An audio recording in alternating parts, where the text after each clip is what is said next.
Gente, sejam bem-vindos todos e todas aqui na nossa espaçonave virtual da Contato, aqui em conexão direta com o cinema mineiro, o cinema brasileiro, o cinema mundial.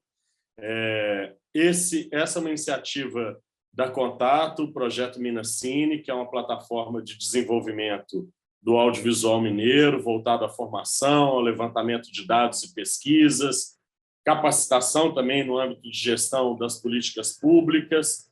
E a gente está finalizando essa etapa da primeira edição do Minacine, que é um projeto via Lei Federal de Incentivo à Cultura.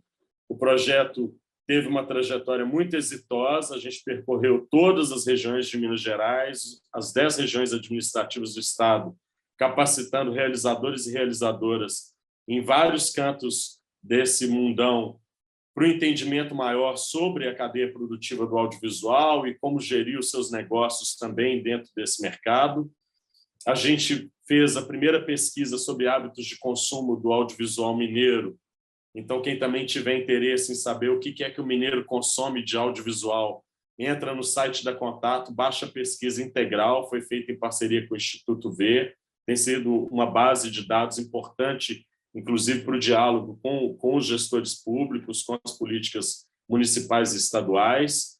É um projeto que visa essa conexão que a gente faz sempre na Contato entre periferia e classe média, mas fundamentalmente para preparar o alicerce do cinema mineiro, que agora, né, se vocês não sabem, eu já vou falar em primeira mão, mas Minas vem se tornando já, nos últimos anos, o terceiro polo de cinema no Brasil.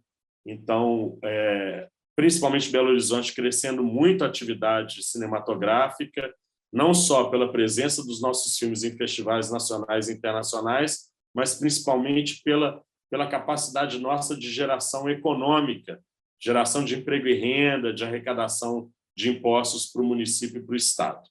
Eu estou aqui só para dar as boas-vindas para vocês, espero que tenha um debate bastante frutífero aqui. Daniel, Thay, sejam bem-vindos e bem-vinda, e vocês vão ser pilotados aqui pelo Fernando Libânio e pela Júlia, que vão coordenar esse debate de hoje. Bom debate, boa discussão e viva o cinema. Valeu. Obrigado, meu caro. Valeu. Só complementando a fala do Helder, esse projeto é uma organização da Contato, que conta com, viabilizado através da Lei Federal de Incentivo à Cultura, com patrocínio da Fundação ArcelorMittal e da Companhia Energética de Minas Gerais, CEMIG, com apoio do Governo de Minas Gerais e realização do Ministério da Cultura e do Governo Federal.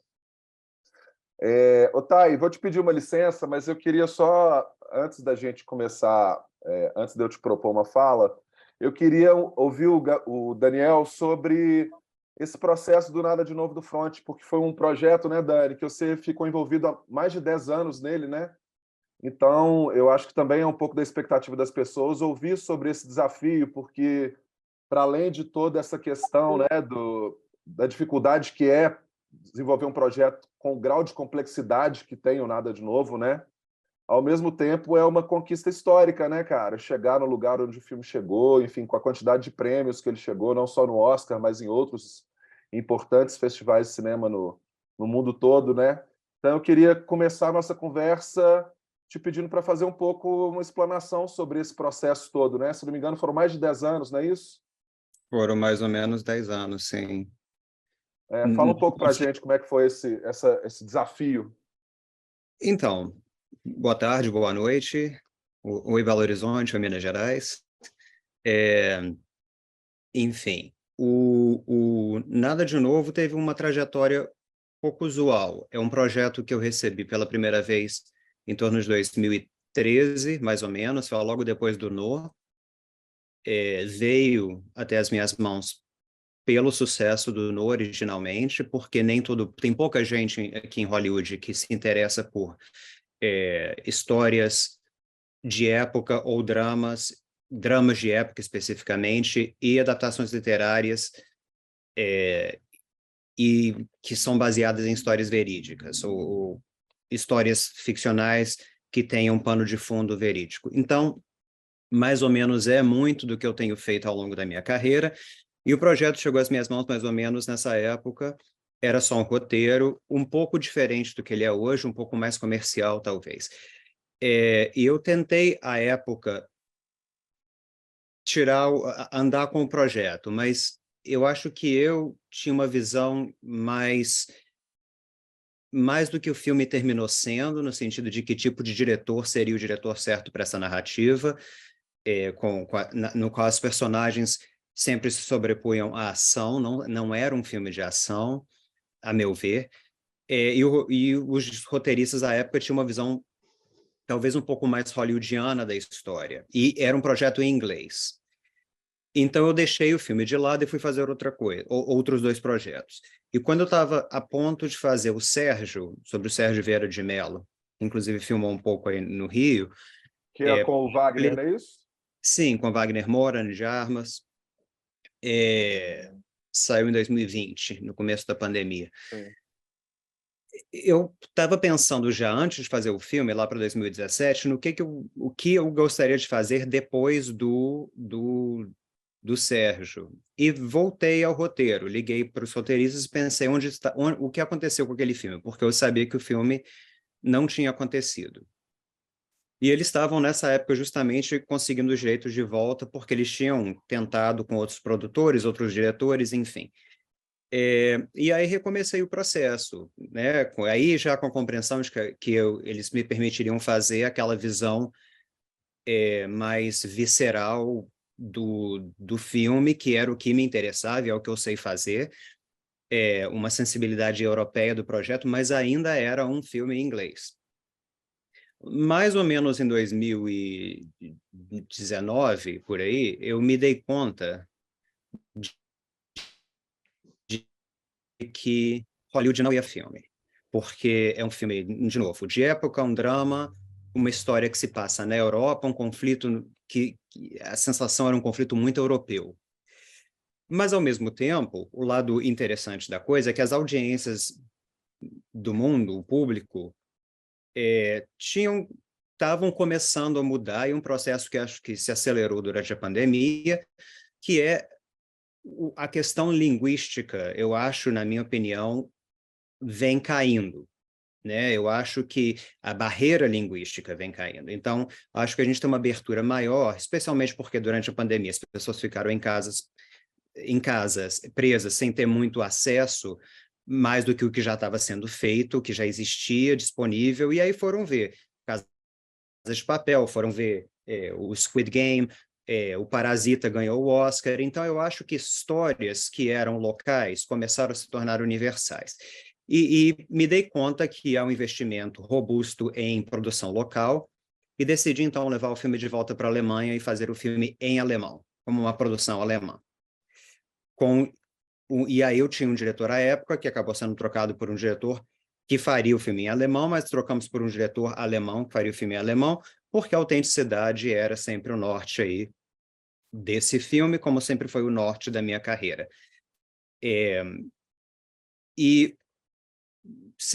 Né, porque a gente tem que lembrar que a história do filme, a partir do momento que eu decidi levar o filme para a Alemanha, foi a primeira vez que essa história foi contada do ponto de vista alemão, né? A gente já tinha 2 adaptações anteriores.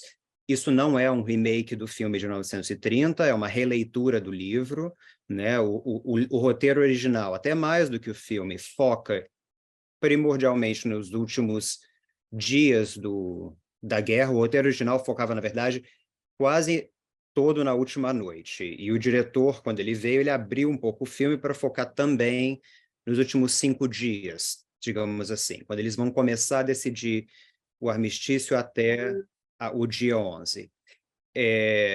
Dia 11 do 11 às 11 da manhã, né, quando a Primeira Guerra acaba. Então, é basicamente essa um pouco a trajetória do filme. O que eu realmente não poderia imaginar é que quando o filme saísse, a gente teria outro conflito bélico na Europa, o que, claro, fez com que o filme tivesse uma ressonância ainda maior, embora eu já achasse que o filme tinha um diálogo com o mundo em que vivemos, o filme passou a ter um diálogo mais imediato com a nossa realidade, pelo conflito da Ucrânia. E eu acho que, não por acaso, o filme teve uma ressonância na Europa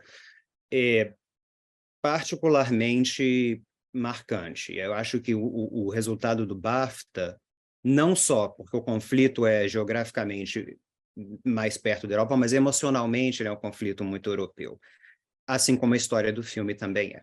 Então, eu acho que é mais ou menos esse o panorama e um pouco a trajetória do começo até o final do processo do Nada de Novo.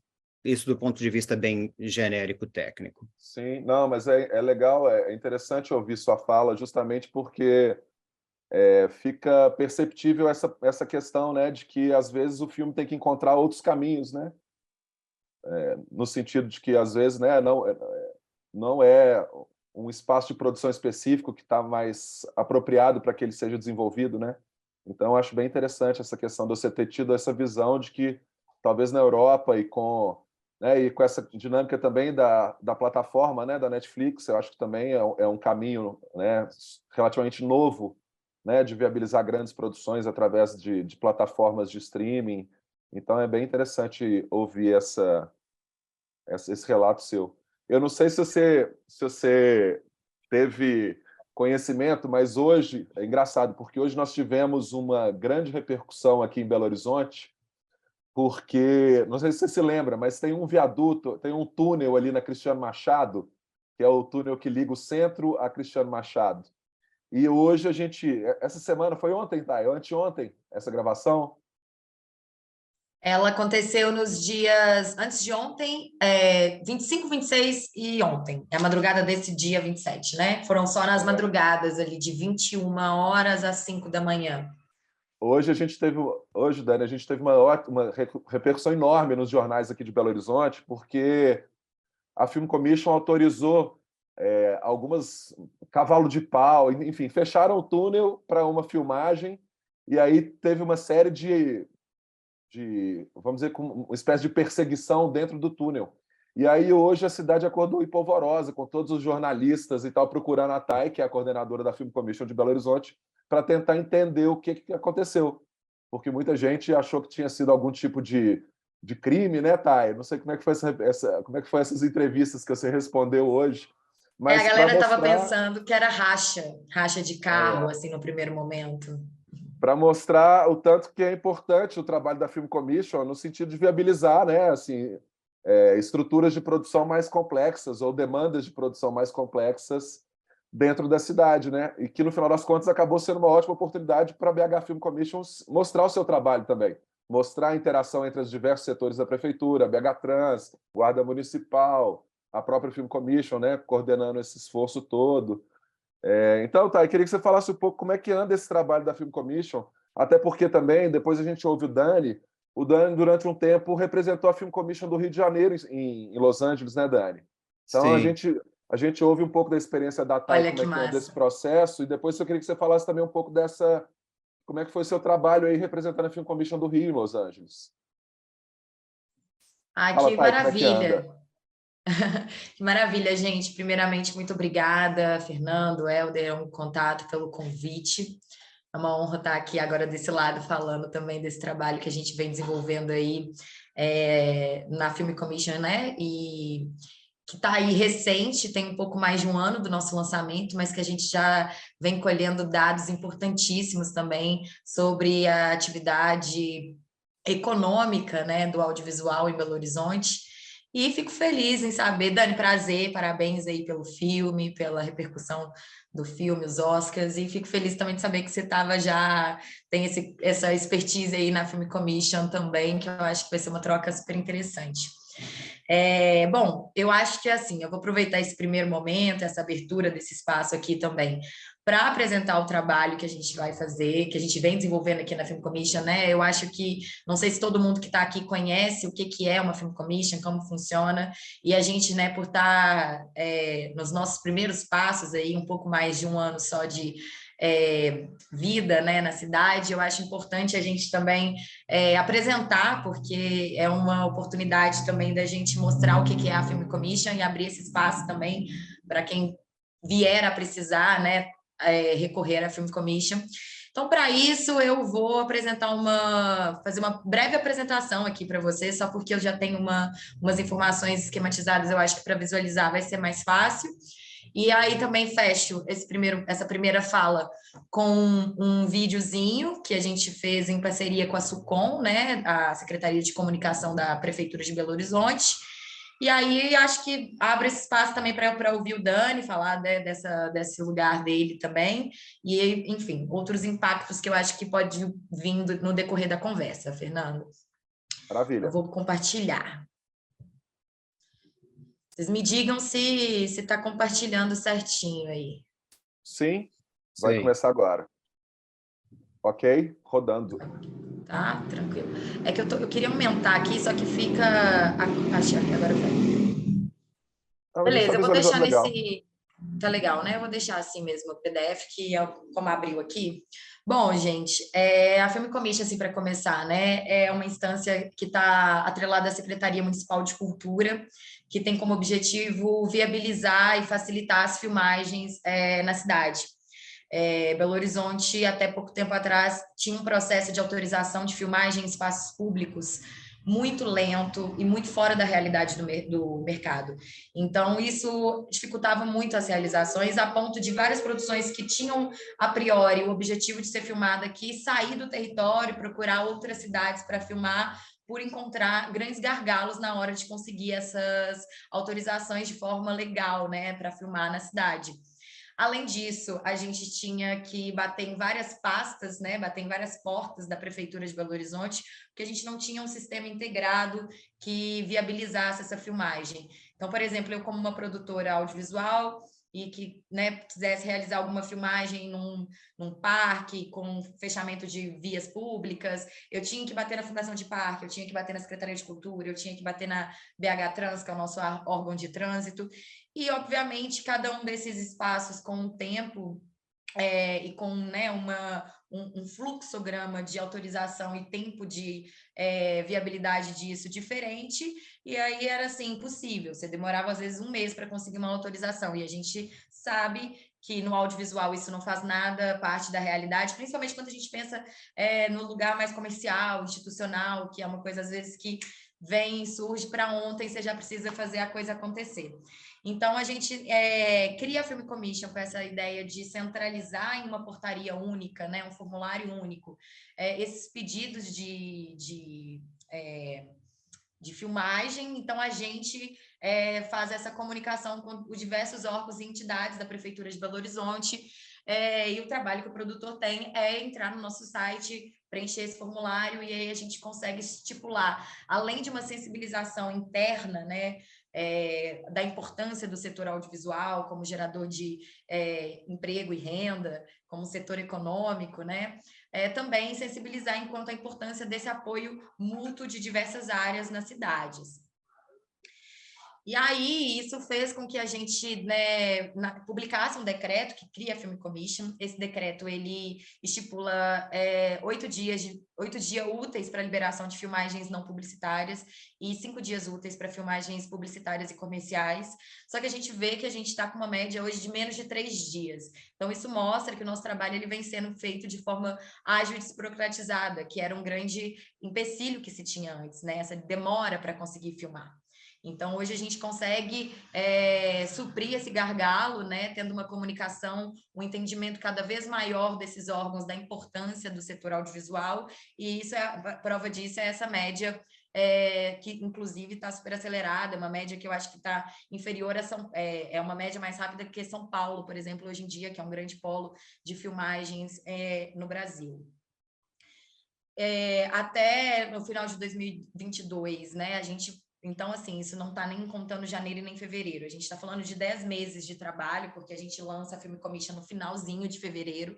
Foram mais de 251 filmagens autorizadas pela Film Commission na cidade, o que mostra realmente que, apesar de sermos super recentes, a gente também tem já, né, uma experiência e eficiência nos processos que a gente executa, assim. Outra coisa que é um diferencial do nosso trabalho aqui em Belo Horizonte é que a gente não cobra, a Film Commission ela não cobra pelo serviço prestado. Daniel, que está aí nos Estados Unidos, sabe que é bem diferente aí, né? É caro fazer uma filmagem aí.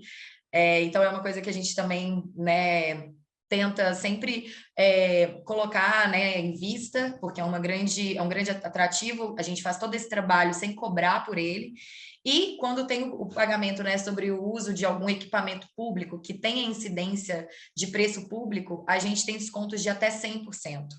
Então, aqui essa tabela, ela mostra, né, a gente tem 2 níveis de produção independente e não independente, de acordo com a classificação da Ancine, isso não foi tirado da nossa cabeça, né, é com base no que a Agência Nacional de Cinema considera produção independente ou não independente, inclusive publicidade institucional, que às vezes é onde concentra mais grana ali, a gente também aplica desconto como uma forma de incentivar mesmo e facilitar essas filmagens. Outra coisa que é um diferencial e que eu acho que vale destacar é que a gente tem em Belo Horizonte uma mão de obra qualificada. Hoje a gente tem cursos que são referências nacionais mesmo, de formação acadêmica e técnica no audiovisual, né?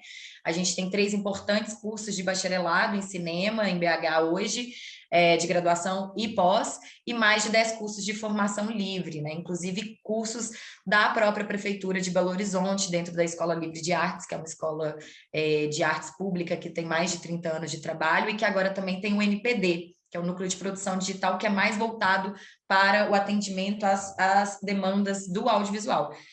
Bom, outro ótimo exemplo que a gente tem aqui é a própria ONG Contato, né, que está sempre fazendo ciclos formativos muito importantes. Eu tenho amigos até que falam que formam mais na Contato do que na própria graduação, de tanto que bate carteira aí nos cursos, então é um ótimo exemplo disso também. Então, acho que é isso, mostrar que também, além da Film Commission estar vindo como esse apoio às filmagens, a gente também tem uma mão de obra qualificada, né? Um outro destaque que eu acho interessante trazer é que Minas Gerais é um polo de audiovisual fora do eixo Rio-São Paulo. Eu não sei como é que tá esses dados agora, super atualizado, porque esses dados que a gente tem de agentes econômicos regulares cadastrados na Ancine é de 2020. Não sei se alguma coisa mudou, mas a gente vê que fora do eixo Rio-São Paulo, Minas Gerais é o estado com mais agentes econômicos cadastrados na Ancine, e BH como um polo de Minas Gerais, porque mais de 50% dessas empresas cadastradas na Ancine do estado de Minas Gerais está concentrada em Belo Horizonte. Então, a gente vê também como Belo Horizonte concentra essa produção audiovisual mineira.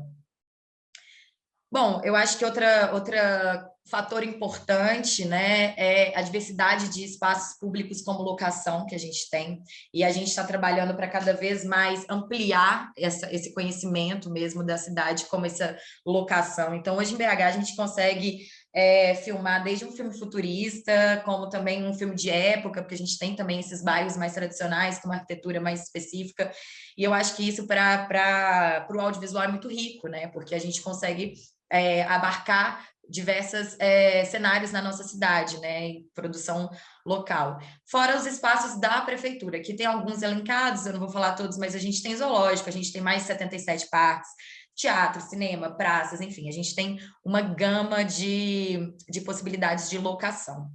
Aí aqui eu trouxe alguns exemplos, né? A gente tem 77 parques da Prefeitura de Belo Horizonte, dentro da Fundação de Parques, todos disponíveis para filmagem, né?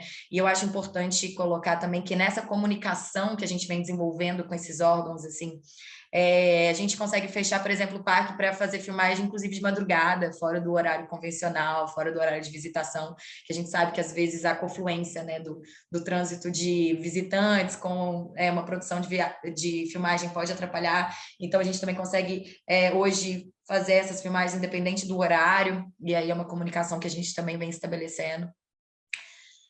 Vários equipamentos culturais, né? A gente tem um cinema de rua, que é o Cine Santa Teresa, que também é um equipamento público que também aceita e é super aberto para receber filmagens também no âmbito da exibição, assim, então isso é muito interessante.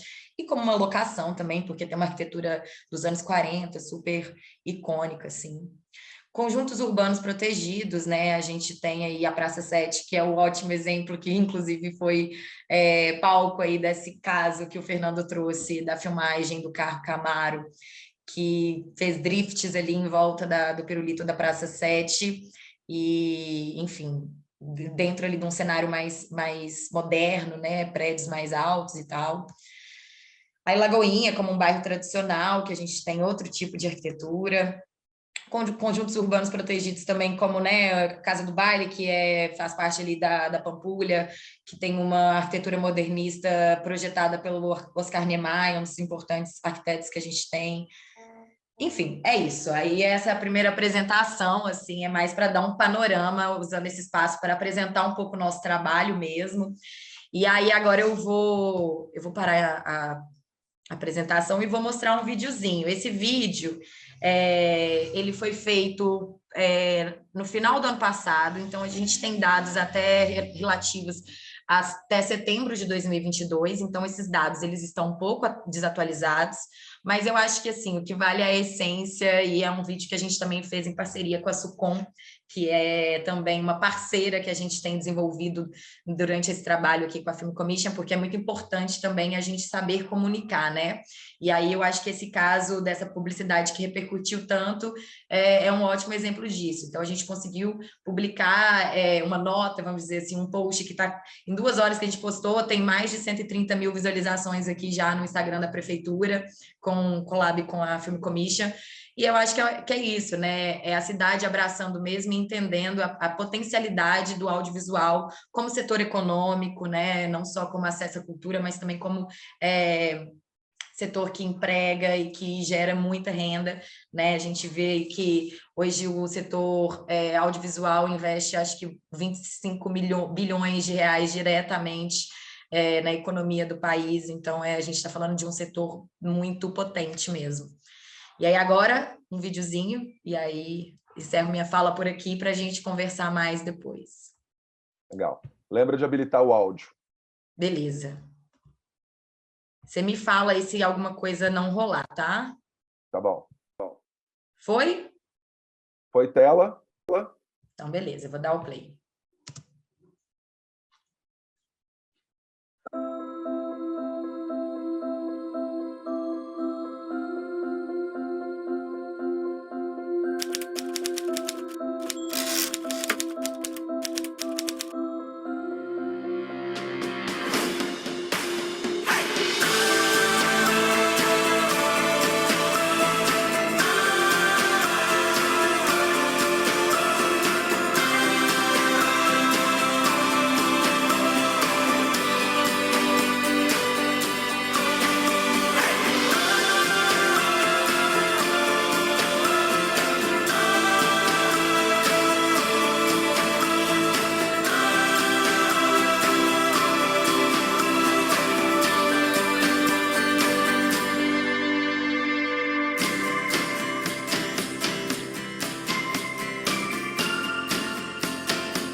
Muito bom. E não é para puxar a bola não, né? Mas Belo Horizonte é uma cidade bonita mesmo, né?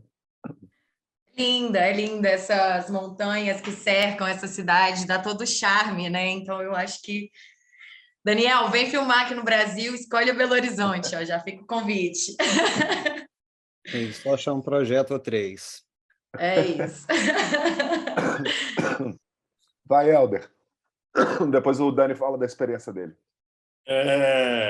Queria fazer uma elipse aqui entre a fala da Thay, para jogar uma bola para o Daniel, e até para situar todo mundo que está aqui participando desse debate.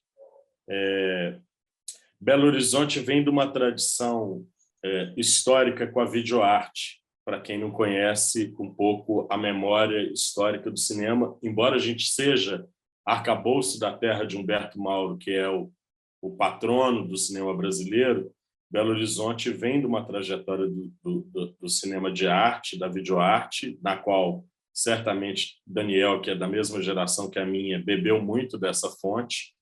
Obviamente, a gente é de uma geração onde os cursos de cinema e de audiovisual praticamente não existiam, então a gente buscava outras formas de formação profissional e muitos de nós buscaram essa capacitação além das montanhas de Minas.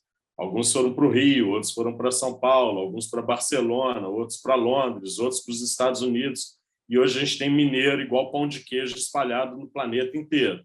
Então, isso é muito interessante a gente perceber essa trajetória que o mineiro tem, que ele demora a chegar, mas quando ele chega, ele estabelece território e quando você vê, já está cheio de mineiro ao redor. Então, é uma espécie de um vírus positivo que o planeta tem, que chama-se Minas Gerais. Mas eu queria, Daniel, antes de você falar da sua experiência com a Film Commission, eu queria que você contasse um pouquinho da sua trajetória, porque o NO já é um projeto, de certa forma, também audacioso, embora um projeto latino-americano, importante politicamente, um filme que traz uma memória histórica quase que única e que o Brasil sempre está meio alijado da cultura latino-americana, o NO veio furar um pouco esse bloqueio. Mas antes do NO tem uma trajetória aí, até chegar nessa condição de produtor cinematográfico, de participar de uma Film Commission. E aí, então, tem um caldo aí que eu acho interessante para a turma que está aqui, inclusive para fazer esse link, né? Como é que eu consigo me utilizar de uma Film Commission, de uma política estabelecida no país, como agora a gente está vivendo, esse momento de resgate das políticas culturais brasileiras, né, que foram paralisadas nos últimos 4 anos por um desgoverno completamente alienado em relação à importância do cinema, mas que agora vem com força total, com a Lei Paulo Gustavo, com a Lei Aldir Blanc, com a volta do Fundo Setorial, e mais do que isso, com uma escola acumulada de realizadores, produtores que vieram se formando, cada um à sua maneira, mas sempre, de alguma forma, voltando ao seu berço original, que é a cultura brasileira. Eu queria que você falasse um pouco disso para a gente poder também te situar para além de Los Angeles, como mineiro de Belo Horizonte do Sion. Manda ver, Dani. Não, vamos lá. Ó, até pão de queijo, tá pelo mundo inteiro, tem aqui no meu freezer, tá? Aí, ó. Não continua. Minas Gerais está aqui. Tem pão de queijo, tem goiabada, tem várias coisas do Mercado Central que estão aqui, que vem na mala.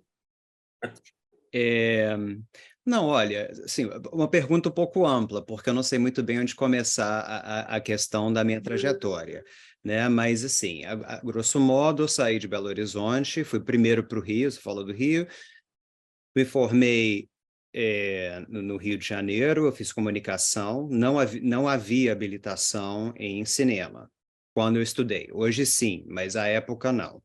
E acho não. Ainda que houvesse, eu não teria estudado cinema. Não estava no meu horizonte, naquela época, fazer cinema. O que eu estudei foi publicidade. Nunca trabalhei um dia da minha vida em publicidade, mas é o que eu estudei. E nem posso dizer que comecei com filme publicitário. Não é verdade. Eu realmente nunca trabalhei um dia da minha vida nesse campo.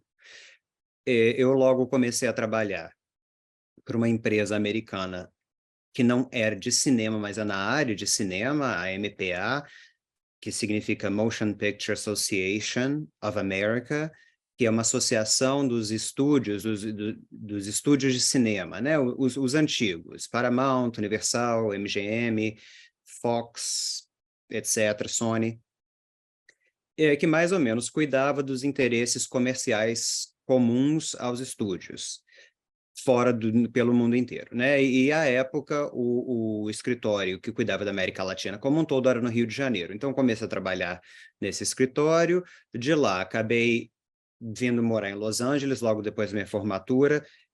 Continuei trabalhando para eles, mas no escritório principal aqui, eu cuidava da parte de planejamento estratégico, e que basicamente era pesquisa, estatística e iniciativas de lobby com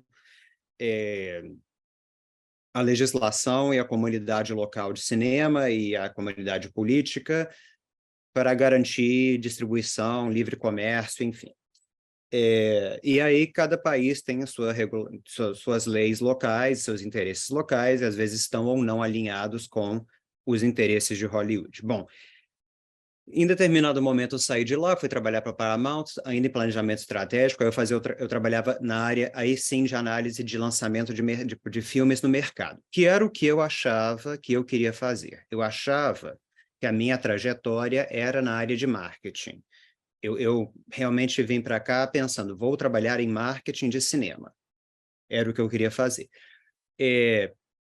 Acabei trabalhando numa área paralela, que era essa área de análise de mercado. Era interessante. Eu basicamente trabalhava analisando como essa interseção de comportamento de consumidor e lançamentos, assim, e como entender como cada cultura consome, né? Mas vamos lembrar que isso era na época que DVD sustentava a indústria, né? DVD veio como a resposta à crise da sala de cinema. Hoje ninguém tem mais DVD, então, obviamente, é um trabalho que está... Não o trabalho em si, mas o produto estaria obsoleto. E em um determinado momento, literalmente, uma manhã, eu acordei e me dei conta que o que eu fazia era interessante, mas não era o que eu queria fazer. O que eu queria fazer, e a razão pela qual me interessava por esse universo de cinema, é porque eu queria contar histórias.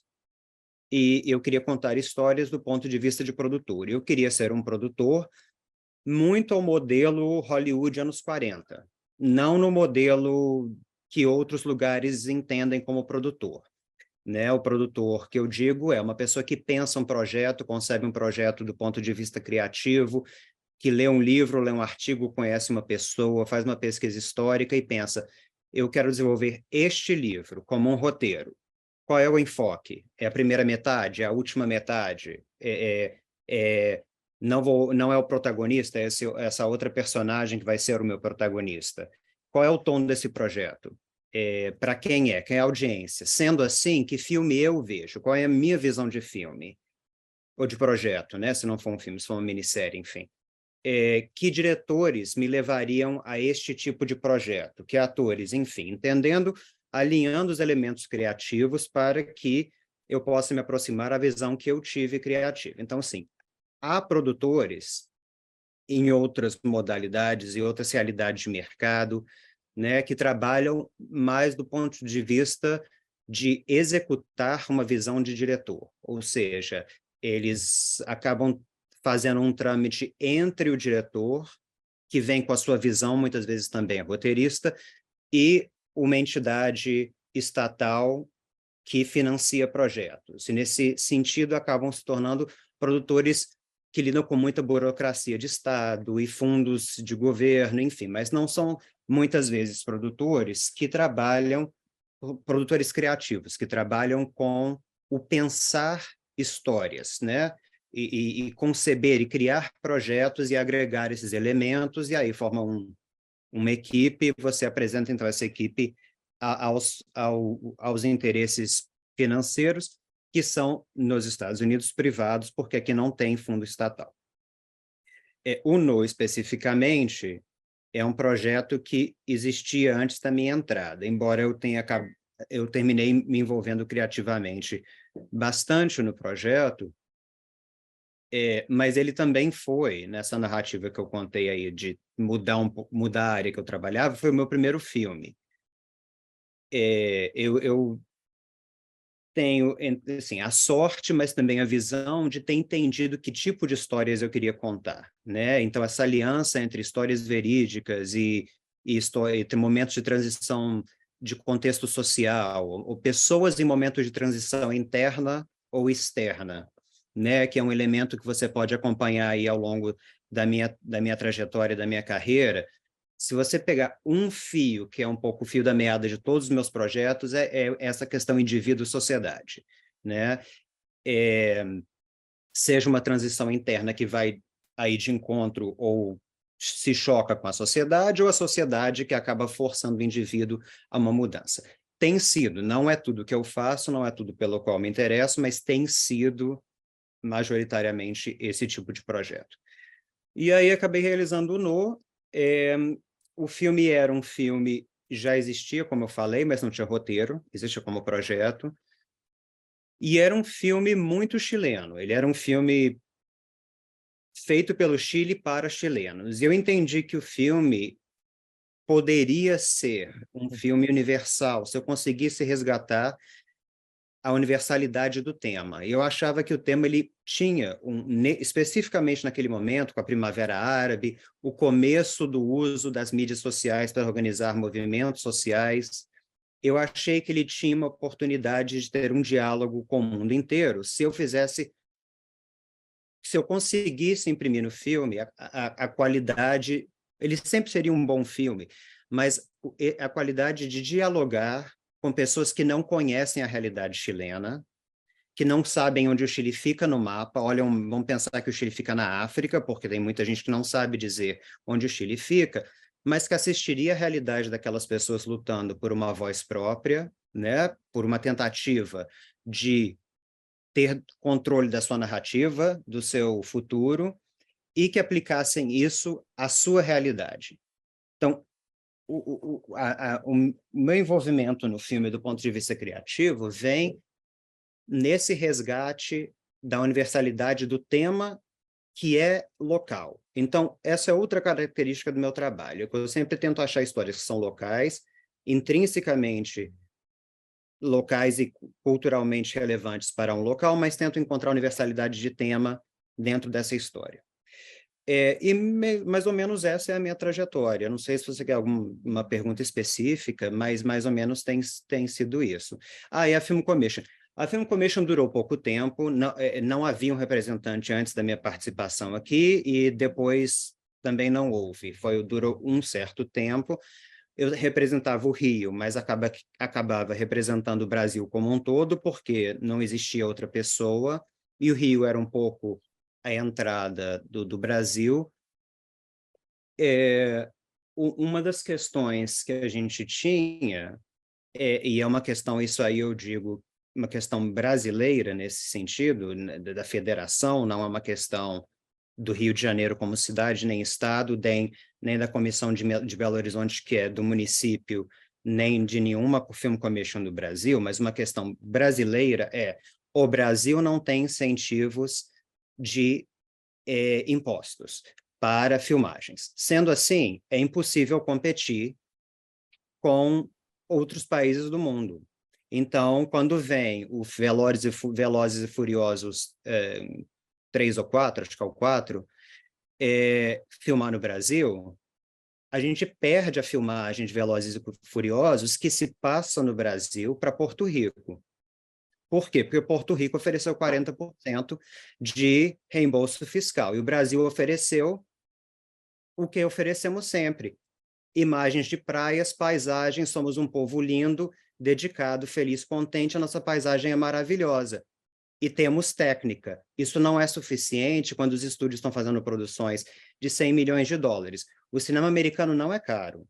O cinema americano é complexo e tem cenas muito complexas. Mas o cinema americano ele é muito econômico na maneira de executar. Se você tirar certas coisas que são feitas nos Estados Unidos e colocar em outros lugares, elas podem ser mais caras ainda. Então, o cinema americano, que não é um cinema que eu não faço Velozes e Furiosos, mas esse tipo de cinema, ele precisa, para que os números batam, ele precisa filmar num lugar que ofereça algum incentivo fiscal. E o Rio de Janeiro estava tentando se vender como uma cidade linda, alegre, mas isso é uma maneira de vender o Rio de Janeiro como um destino turístico. Como negócios, era uma proposta, a não ser que... O que acontece? Aí vem Crepúsculo, da série dos vampiros. Como é que chamava aquilo? Esqueci o nome em português. É isso mesmo, Crepúsculo. Crepúsculo? Bom, Crepúsculo. o que acontece? Colocaram lá 7 imagens de cartão postal do Rio de Janeiro no começo, e não filmaram mais do Brasil.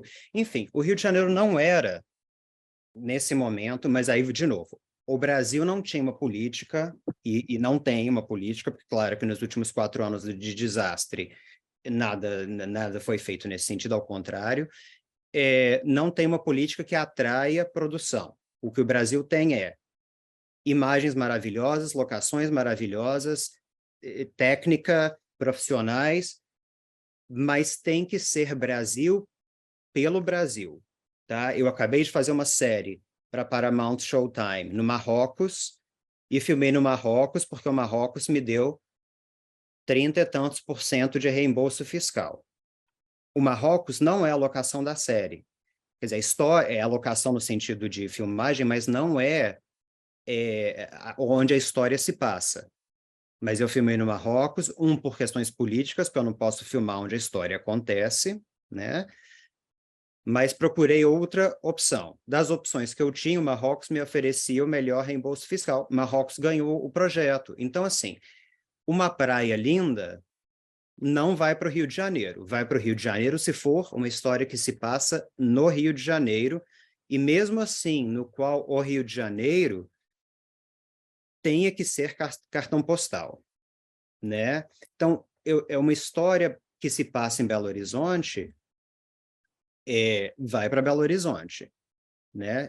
Se ela está competindo com outros estados brasileiros, aí a gente tem que entrar numa conversa mais detalhada se São Paulo oferece o incentivo que Belo Horizonte não oferece, custo de equipe, custo de aluguel, facilidade de logística, segurança, N questões interestaduais. Agora, se você está tratando de produções internacionais, aí você entra numa questão mais ampla, que é uma política cultural nacional que ainda não oferece incentivos para atrair produções internacionais, que é separado de produções regionais. Legal. Perfeito. Obrigado, Daniel. Thay, eu acho que até uma boa oportunidade para entender também quais são os esforços que vocês têm feito nesse sentido, de transformar, né, a produção, de trazer essas produções, enfim, né, quais são os esforços que você acha possíveis para que a gente possa fortalecer nesse sentido, né? A Film Commission de Belo Horizonte e a própria cidade ou o Estado mesmo, né? Porque vocês acabam também tendo esse diálogo com a Film Commission do Estado, enfim. Acho que é uma boa oportunidade para fazer essa reflexão também. Não, total. Isso que o Daniel falou, assim, é o que perpassa muito todas as discussões de mercado que a gente acaba participando, né? Hoje tem alguns incentivos fiscais, não é tanta coisa ainda perante, né, grandes produções internacionais, mas, por exemplo, em Rio e São Paulo, que já tem, né, agências nacionais, agências de audiovisual, né, Especine em São Paulo, a Rio Filme no Rio de Janeiro, já conseguem fazer uma política de cash rebate, que é um tipo de incentivo nesse sentido, né, de atração de filmagens. Se eu não me engano, Rio de Janeiro foi 55 milhões no ano passado de reais, e mais de 40 milhões em São Paulo. E, assim, é um norte que a gente aqui em BH almeja, mas a gente entende que ainda vai ter que comer um pouco de arroz e feijão para chegar nesse lugar, né? Porque, atualmente, a gente não tem, por exemplo, uma diretoria de audiovisual, a gente não tem uma estrutura para uma agência de cinema em Belo Horizonte, né? Uma BH Filme da vida, assim, que é o nosso maior desejo, dentro dessa política de desenvolvimento do BH nas telas, né? Que é esse programa de desenvolvimento do audiovisual que vem sendo implementado aqui em diversas frentes do audiovisual. Claro que o nosso maior desejo de culminância disso por exemplo, né, a criação de uma agência, porque a gente sabe que a gente vai ter até mais autonomia para fazer diversas ações e incentivos, que estando dentro da administração direta, como a Secretaria de Cultura, a gente tem outras dificuldades atualmente, assim, mas a gente precisa ainda caminhar mais nesse sentido, né?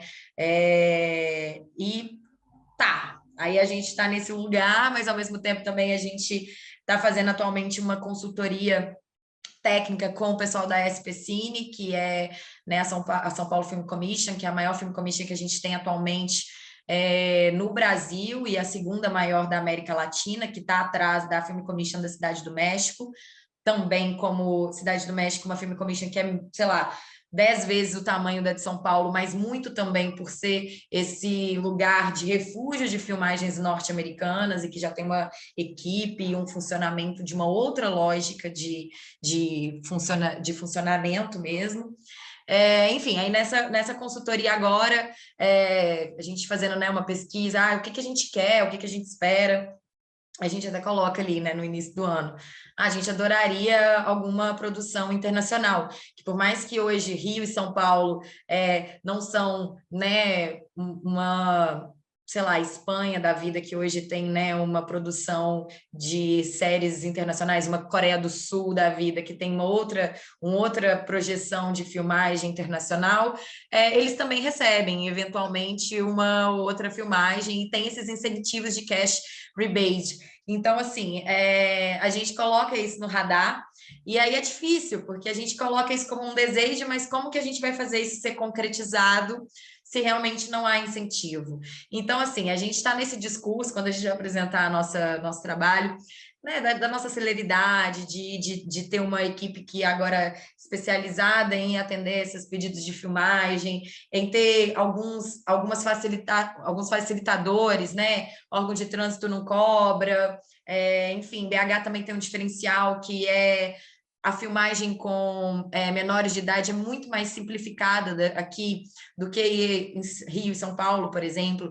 Então, filmagens que envolvam menor de idade, BH é sim interessante de filmar nesse sentido, por ter outras facilidades em termos de autorização, do uso de imagem, enfim. Então, a gente vai para esse lugar, mas a gente sabe que isso é muito pouco ainda para realmente atrair filmagem, como o Daniel coloca, né? E aí, assim, estamos tentando quebrar a cabeça para entender como que a gente vai estruturar isso, porque aí a gente está falando de um diálogo, de uma construção de política pública que extrapola só a Secretaria de Cultura, a gente tem que ter esse diálogo também, principalmente com a Secretaria da Fazenda, né, ampliando essa noção do audiovisual como uma indústria, como um mercado de negócios mesmo, para entender a importância, por exemplo, de incentivos fiscais para o setor. A gente está falando de desenvolvimento econômico, a gente está falando de outras frentes, que é uma construção que a gente vai vindo com trabalho de formiguinha, mas que eu sinto que também vai avançando aos poucos. Assim, hoje mesmo eu tive uma reunião super interessante com o pessoal da Secretaria de Desenvolvimento Econômico e eles têm cada vez mais entendido como um setor estratégico também, né, para o desenvolvimento econômico da cidade. Mas aí uma das coisas que a gente tem pensado, a gente ainda não sabe como, mas hoje a gente também teve uma outra discussão no mais cedo da implementação da Lei Paulo Gustavo, que vem também como um alento para o setor audiovisual, né? E aí tem um dos incisos dessa lei fala também sobre isso, né, projeção que assim, eles não usam o termo Film Commission, se eu não me engano, ainda tem, né, que esperar o MINC soltar, né, essa publicação oficial, mas eles falam alguma coisa nesse inciso sobre cidades cenários, que tem tudo a ver com o que a gente faz, né, então a gente está pensando também se a gente vai conseguir estruturar alguma coisa nesse sentido, talvez algum edital pequeno, a gente não está falando de grandes orçamentos, né, a gente não está falando de casamentos de milhões, como a gente tem em Rio e São Paulo atualmente, mas talvez um start para que isso aconteça e para a gente também gerar como cases, assim, de como funciona, né? Pensando em linhas de coprodução, assim. Eu acho que talvez regional, não sei se coprodução internacional, porque não tem orçamento para isso também dentro desse inciso, dentro da lei, mas pelo menos pensando nessa linha de coprodução regional, assim, porque a gente, inclusive, antes mesmo da lei ser lançada, etc., teve uma produtora com elenco global, né? Gente conhecida, enfim, da população, assim, que está coproduzindo e que querem muito usar Belo Horizonte como cenário, tem esse desejo de que aconteça aqui em BH, mas precisa entender por onde que vai vir, né? Tipo, qual o incentivo, assim. E aí, nessa perspectiva, a gente tem entendido também como tem sido procurado, acho que talvez até um reflexo desse momento do audiovisual mineiro, né? A gente está aí com o Marte 1, filme feito na periferia de Contagem e filmado na cidade de Belo Horizonte, inclusive algumas cenas que eles fizeram, assim, para complementar, passou pela Film Commission no passado. Então, assim, é um filme que foi o escolhido brasileiro para estar, né, no Oscar desse ano, infelizmente não entrou, mas enfim, teve uma repercussão de ficar muitas semanas em cartaz. A gente sabe que isso para um cinema independente brasileiro é difícil, então também é um caso de sucesso e é uma produção mineira. Então acho que talvez por esse cenário também, né, do momento do cinema e do audiovisual mineiro, tem tido essa procura, mas aí é preciso entender também como que a gente vai possibilitar esses co-arranjos. Lembrando, assim, que não é também assim, venha filmar em BH e pronto, e tá tudo liberado, né? Essas linhas, elas têm ali também o número mínimo da equipe que é local, então também fomenta essa produção local. Mas é isso, assim, eu acho que a gente está numa construção, é muito desafio para frente, assim, para construir isso, porque é um diálogo constante, né, com outras frentes ali, como eu disse, Secretaria da Fazenda, Desenvolvimento Econômico.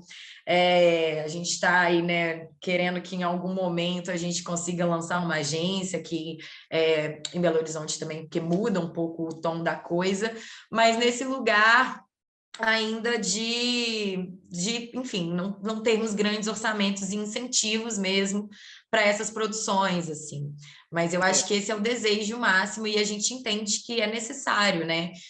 Não há atrativo enfim, desde, sei lá, atrativo de empresas que atendem o setor, né? Seja de equipamento, seja estúdio, ou até mesmo filmagem, sem realmente um incentivo, assim.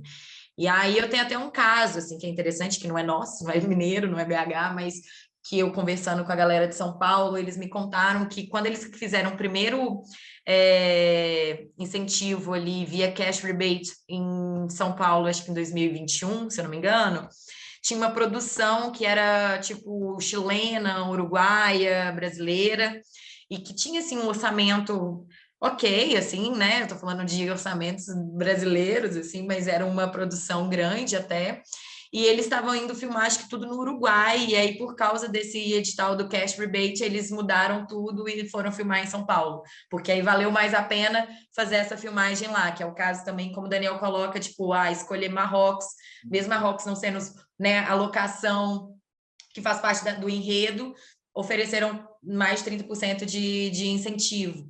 Então, é realmente importante a gente caminhar nessa discussão e nesse lugar para que a gente também, né, consiga esses espaços, porque sem incentivo também não há papo que vá para frente, né? A gente está falando de coisa que rende também, que volta. A cada R$1 investido no audiovisual, num estudo lá da galera do Observatório da SPCine, cada R$1 investido em São Paulo revertia para a economia da cidade quase 1,40. Então, a gente também está falando de um incentivo que, sei lá, é um tributo que você deixa de receber, mas que com certeza volta e volta, né, bem mais do que seria só esse tributo ali direto. Então, a gente precisa desse entendimento para avançar nessas discussões também.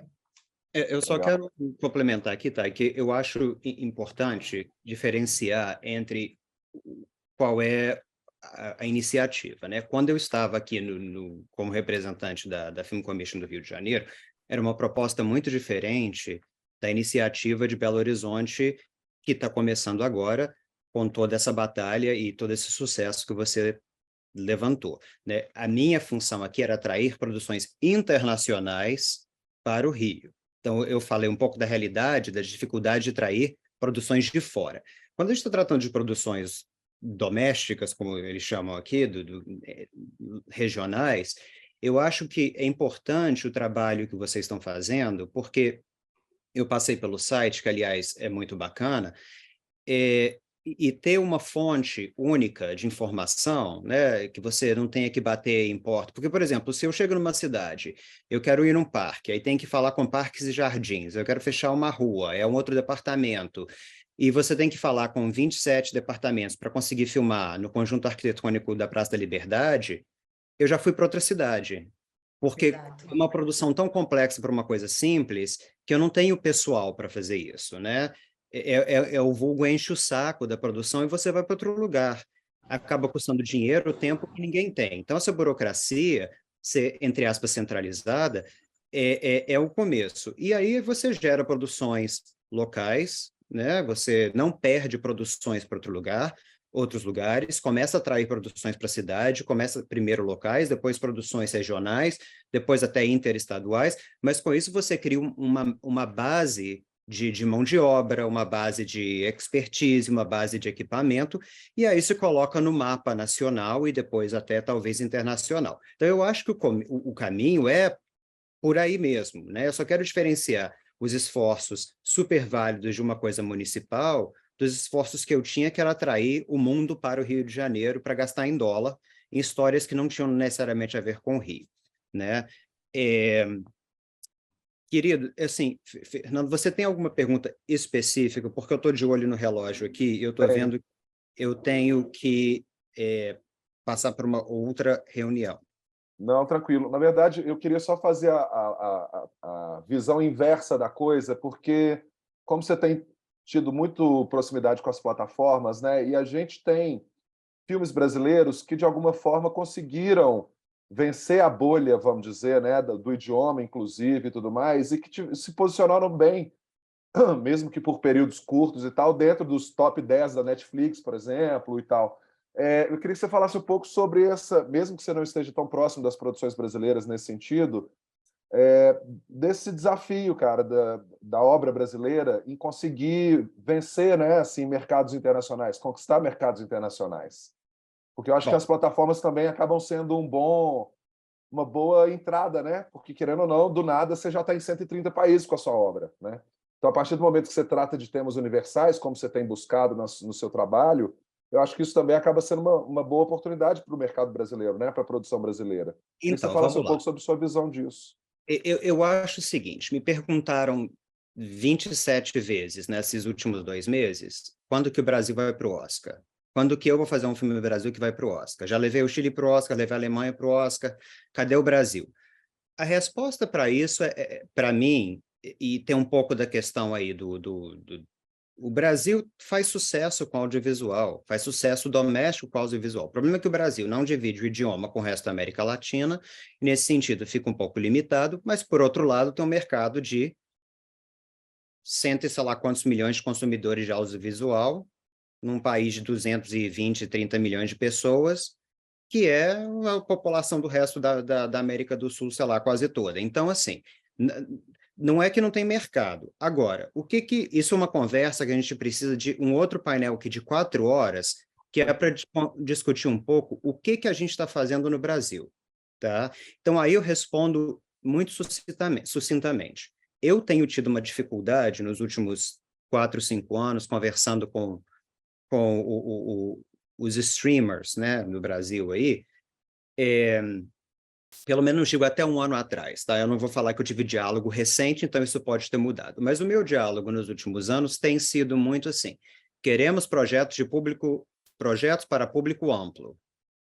Leia-se comédia, leia-se denominador comum, leia-se uma coisa que não ofende ninguém, agrada a maioria, tá? Não é meu tipo de projeto, pessoalmente. Não é o que eu sei fazer, não é o que eu tenho feito.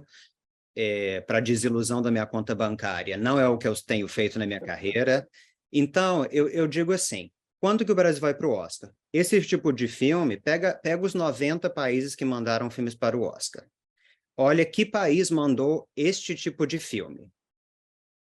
E dos que mandaram, se é que alguém mandou, vê quantos desses filmes nos últimos 5 anos chegaram na lista de 9, que esse ano virou 15, que é a shortlist do ano. Ninguém, não existe. Então, com este tipo de filme, não é objetivo de nenhuma indústria, de nenhuma produção local, ir para o Oscar. Esse não pode ser o objetivo de ninguém. Não é o meu quando eu faço filme também.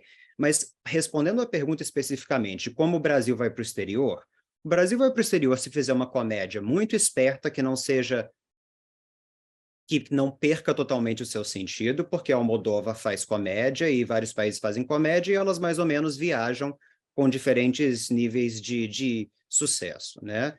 Comédia, ela não tem que ser universal, mas há comédias que se perdem. Agora, comédia é muito raro ser um filme de festival. Filmes com mais qualidade artística, quando eu tento levantar isso com os streamers do Brasil, eu volto a resposta que eu tenho queremos projetos de público amplo. Não queremos nada de época, não queremos nada que seja difícil, não queremos histórias verídicas. Então, aí a gente começa a limitar muito o tipo de projeto que o país tem feito, pode fazer.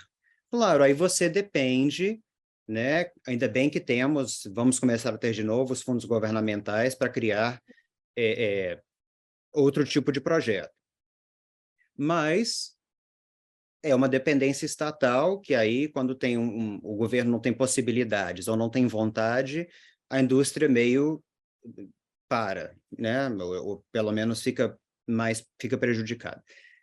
Então, a gente tem que pensar um pouco isso. Eu acho que os streamers não estão procurando filme, entre aspas, de arte, mas também não estão procurando aqui. É muito assim, você tem que meio cair, por acaso acontece um aí que vai. O All Quiet é quase um acidente Sem Nada de Novo no Front, um acidente de percurso nesse sentido, entendeu? Por exemplo, aí você vê, dos 10 indicados para o Oscar, só o Nada de Novo no Front era um filme de streamer. Os outros 9 não eram. Então, os streamers desse ano não se deram bem. Quer dizer, o All Quiet se deu muito bem. Mas, ano passado, por exemplo, a Apple ganhou. Né? Então, assim, esse ano não foi um ano que os streamers conseguiram... Não estou dizendo que não se deram bem financeiramente, mas não se deram bem do ponto de vista prêmio artístico. Pelo tipo de filme que fizeram. Né? E alguns que fizeram nesse tipo não deram certo. Aí é outra questão, né? Por quê? Porque os filmes ditos de arte, os ditos filmes de prestígio, eles são filmes que dependem da execução. E filmes que dependem de execução são filmes de risco. E filmes de risco os estúdios não querem apostar muitas vezes. Então, a gente acaba caindo num círculo vicioso, no qual acabamos fazendo muitos projetos de temas parecidos ou tons parecidos que não têm tido destaque internacional. Eventualmente temos um, mas não dá para a gente ficar. Eu tenho um carinho enorme, uma admiração enorme por Cidade de Deus. Mas não dá para ficar 25 anos depois falando, o Brasil fez Cidade de Deus. Gente, não é possível, tem tanto talento no Brasil, tem tanta gente que fez tanta coisa bacana ao longo desse tempo. Tá, tem Aquário, tem o Kleber Mendonça, né? Tem o Bacurau foi para Cannes, então tem isso, mas considerando a quantidade de gente bacana que tem no Brasil, o tamanho do mercado, né? O Chile, a Argentina, são mercados muito menores, têm tido mais visibilidade internacional que o Brasil, nos festivais pelo mundo. É uma pena, porque o Brasil tem qualidade, o Brasil tem muita gente bacana em Minas Gerais, essa galera nova fazendo muita coisa legal. A galera do Recife sempre foi fantástica, tem muita gente no Nordeste como um todo, falando fora do eixo Rio-São Paulo, né? Uma galera do Sul, então tem muita gente bacana, com vozes novas, vozes interessantes, uma galera com energia, uma visão, né? Boi Neon, uma época também rodou o festival, e assim... São exemplos muito isolados para o tamanho e eu acho que o potencial que o Brasil tem.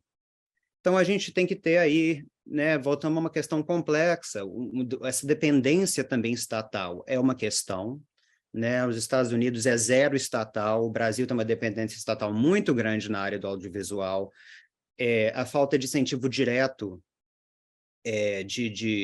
na forma de empresas, sim. Né, é um problema, mas aí é o argumento de se colocar dinheiro em cinema, o cinema não vai para o cinema porque as telas estão todas ocupadas com Vingadores e Transformers e Avatar, então assim, como eu disse, é uma conversa que me fascina, mas a gente precisa aí de 4 horas para falar do assunto. O que eu acho é que o Brasil vai para o Oscar com sua comédia. A gente precisa de... Não, mas isso é legal você trazer essa reflexão, porque isso é uma discussão interna nossa também, sabe, assim, do mercado, no sentido de que o mercado doméstico, vamos dizer, se atrai realmente por esse perfil de filme que não tem repercussão internacional, né? Então, isso Mas talvez passe... Mas as séries internacionais de gabarito, complexas, de personagem complexo, têm uma audiência enorme no Brasil. Por que Pois então não é. estamos fazendo esse tipo de conteúdo no Brasil? Olha o conteúdo, olha o número dos streamings do top 10 da HBO. Olha quem assiste Succession. Olha quem está assistindo Last of Us. Olha quem está assistindo White Lotus. Por que não tem?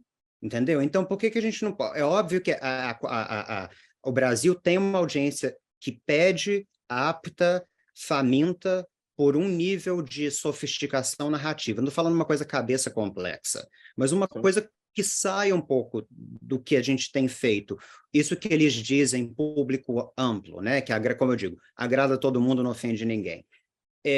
Eu acho que a gente tem uma plateia, assim, uma audiência que assiste, tem assistido porque assistem as séries do mundo inteiro. Por que a gente não investe nisso no Brasil? Eu não tenho a resposta, mas eu posso dizer que eu chego com meus próprios projetos e meio bato na porta. Como eu disse, tem mais de um ano que eu não apresento projeto no Brasil. Agora, depois do Oscar, enfim, vou voltar ao Brasil e vou tentar de novo. Eu não estou super otimista. Eu acho que eu vou receber mais ou menos a mesma resposta. De época, história verídica, adaptação literária está fora. Sendo assim, eu fico muito limitado. Eu. Não estou dizendo que o mercado é Seus limitado. Eu projetos. fico limitado. Sim. Legal demais. Ô, Dani, eu sei que, né, agora vocês estão aí 4h50 da tarde, seu telefone deve estar bombando. Então, na Perdão. verdade, queria só te pedir, Thay, para também fazer uma fala de encerramento para a gente poder finalizar a nossa conversa. Acho que foi muito produtivo e achei incrível assim, as contribuições que o Dani trouxe. Já te agradeço de cara, Dani, pela participação. Quem sabe a gente, num futuro próximo, a gente cria uma outra oportunidade para falar sobre essas outras questões que você trouxe, que eu acho que realmente elas precisam de um painel próprio, como você disse. Fala, Thay. Bom, gente, enfim, eu acho que para finalizar assim, tudo isso que o Daniel trouxe já borbulha aqui diversas ideias e vontade de trocar, né, Daniel? Mas eu entendo que agora não tem nem tempo hábil para a gente entrar nessa discussão, mas é algo muito interessante mesmo, porque isso de pensar o cinema brasileiro, por mais que ainda muito voltado para si, também a gente tem aqui uma população enorme, né? Então a gente teria essa capacidade assim de ter também muito mais acesso ao próprio cinema do que é de fato consumido. Então, assim, isso tudo ficam questões no ar aí que é difícil de colocar agora em pouco tempo, assim. Então, para encerrar mesmo, eu queria agradecer muito essa conversa, agradecer muito essa troca com o Daniel também, foi super importante, essa mediação do Fernando. Ficam aí vários desejos de novas conversas e trocas, Daniel. Depois eu acho que pode ser bem importante, até por essa sua expertise, muito tempo também nos Estados Unidos, que é um outro tipo de funcionamento da indústria, né? Eu acho que é isso, assim, fica essa instigação mesmo, né, da importância da gente internacionalizar mais o nosso audiovisual também, né? Eu acho que isso reforça a nossa memória perante o mundo, né? Eu cito um exemplo assim que você não precisa ter ido para Nova York, por exemplo, para você ter uma sensação de que você conhece Nova York, justamente porque está em tantos enredos, em tantos filmes que a gente tem uma sensação já de conhecer isso dali. Então eu acho que isso é importante para uma cultura, é importante também, né? Marcar esse lugar, expandir esse lugar, né? Da nossa cultura perante, né, o cenário internacional. Fica aí esse desejo de que a gente avance aqui, políticas públicas também, porque eu acho que aqui a coisa funciona muito também nesse lugar das políticas públicas, então também que a gente consiga ampliar isso para que não fique tão à mercê de governos e desgovernos, né? E que a gente consiga cada vez mais se potencializar enquanto indústria. Convido todo mundo também que está aqui para seguir o nosso Instagram, @Belo Horizonte Filme com M mudo, que eu acho que também está sendo um portal dentro da prefeitura onde a gente está tentando concentrar a comunicação perante, né, o audiovisual, a política do audiovisual.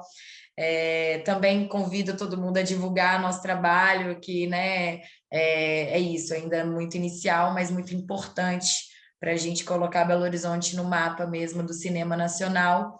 Então é isso, vamos fazer umas filmagens, passe pela Film Commission, espalhe essa palavra, porque eu acho que agora é um momento de sensibilização importante. E agradecer mesmo mais uma vez aí. Obrigado, Thay, valeu demais. Ô, Dani, para a gente finalizar, eu queria só que você falasse um pouco sobre o Fantasmas de Beirute, né, que deve estar sendo lançado nos próximos meses, não é isso? Vai entrar na Paramount, não é? Fala só um pouquinho Sim. sobre ele para a gente fechar. Tá, vai sair agora em maio, eu não sei o dia no Brasil, vai sair nos Estados Unidos, a Showtime, Paramount funciona diferente da Netflix, então sai nos Estados Unidos, eu acho na semana do dia 16 de maio, é a minha nova minissérie que tem 4 episódios, que eu falei que eu filmei no Marrocos, mas se passa no Líbano, Israel, Estados Unidos, e... É uma história de espiões, né? Perdão? É uma história de espiões. É a história do Imad Mugnia, que é acreditado como sendo a pessoa que inventou o suicídio terrorista. Assistido? Ah, Das pessoas se o, explodirem como bomba. o Homem-Bomba. Homem-bomba, e ele, quando ele tinha 19 anos, quando tinha 21, já tinha explodido a Embaixada Americana. Enfim, então, aos 25 anos que a CIA tenta capturar ele, mas contado do ponto de vista dele e da CIA. É dividido o ponto de vista da narrativa. Vai ser bem polêmico. Já estou me preparando aqui para os comentários online. Vão falar que simpatizei, que humanizei o terrorista, ou que não, ou que, enfim, já estou preparado aqui para a fogueira que vai ser, mas é assim que eu gosto. E por razões políticas não posso filmar no Líbano, óbvio, e por razões financeiras não podia filmar em outros lugares, então Marrocos. Sai no Brasil, não sei, vou receber agora uma lista de países, aviso, vou postar quando eu souber quando sai no Brasil, são 4 episódios, e os episódios 82, 85, os últimos 2 em 2007. Tá bem bacana. Estou muito feliz com a série. Então, é o próximo projeto que já está pronto. Agora, o próximo, eu não sei. Legal. Dani, te agradecer muito pela disponibilidade, cara. Foi ótimo poder te ouvir. Obrigado. Espero que a gente crie outras oportunidades no futuro. Thay, obrigado pelas explicações sobre a BH Film Commission. Pessoal, usem os serviços da Film Commission. Vamos produzir em Belo Horizonte. Vocês que estão aqui no território. Espero que vocês tenham gostado da conversa. Agradeço mais uma vez a presença de todo mundo. E é isso, gente. Vamos fortalecer o nosso cinema. Brasil ou não, né? Vamos fortalecer o nosso mercado, que eu acho que todo mundo só tem a crescer e que outras histórias possam ganhar as telas, né? Parabéns para a Film Commission, tá? E pela iniciativa, que eu sei que não é fácil. E parabéns para todo mundo que está tentando fazer cinema, porque também não é fácil. Ou TV, ou escrever, ou enfim. O mundo do audiovisual não é para principiantes e tem que ter muita paixão para conseguir seguir nessa estrada que não é uma corrida de 100 metros, é uma maratona ou 3. É sempre uma longa jornada e nada acontece da noite para o dia. Então, muita persistência e é isso, queridos. Obrigado, Dani. Valeu demais. Obrigado a você. Tudo de Falamos bom. em breve. Um Obrigado. abraço. Tchau, tchau. Até logo, pessoal. Obrigado pela presença. Obrigada, gente. Obrigada, Fernando. Obrigado, Thay. A gente vai disponibilizar essa conversa no YouTube em breve. Então, também vocês repassem adiante depois. A gente vai publicar nas nossas redes e vocês nos ajudem a divulgar. Obrigado pela presença de todo mundo. Esperamos vocês numa próxima oportunidade. Valeu. Obrigado, gente. Boa noite.